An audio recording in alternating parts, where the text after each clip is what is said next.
શું તમે જોયું છે કે ગાયક કલાકારો ગાતી વખતે કેટલીક વાર તેમના કાન પર હાથ મૂકે છે?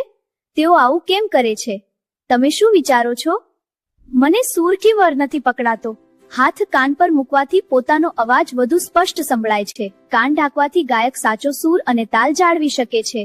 તમે પણ અજમાવો. કાન ખુલ્લું રાખીને ગાવો, પછી હાથ કાન પર રાખીને ગાવો. હવે સમજાયું ને? આથી જ ગાયક કલાકારો ગાતી વખતે હાથ કાન પર મૂકે છે. નમસ્તે બાળ મિત્રો, મજાની ઇન્દ્રિયો પાઠમાંથી આપણે શું શીખ્યા તે માટે આજે આપણે જાણીએ કે કયા પ્રાણીઓની કઈ કઈ ઇન્દ્રિયો ખૂબ તીવ્ર હોય છે. ચાલો આપણે એક પછી એક તેમના વિશે જાણીએ છીએ.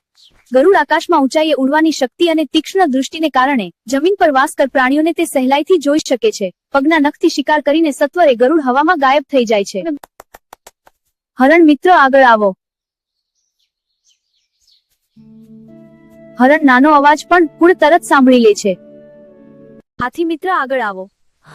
હાથીનું શરીર મહાકાય અને મજબૂત હોવાની સાથે સાથે સૌથી વજનદાર વસ્તુ ઉપાડવાની તાકાત ધરાવે છે. હાથી જમીનની ધ્રુજારી પણ સાંભળી શકે છે. હવે વફાદારીનો ગુણ ધરાવતા કૂતરાભાઈ આગળ આવશે. મનુષ્ય તેમનો ઉપયોગ ગુનેગારોને શોધવા માટે કરે છે. આપણા ઘરની રખેવાળી કરી ચોરી થતા અટકાવે છે. બાળ મિત્રો, દરેક પ્રાણી પાસે પોતાની ખાસ શક્તિ હોય છે. આથી જ પ્રાણીઓની દુનિયા અદ્ભુત છે.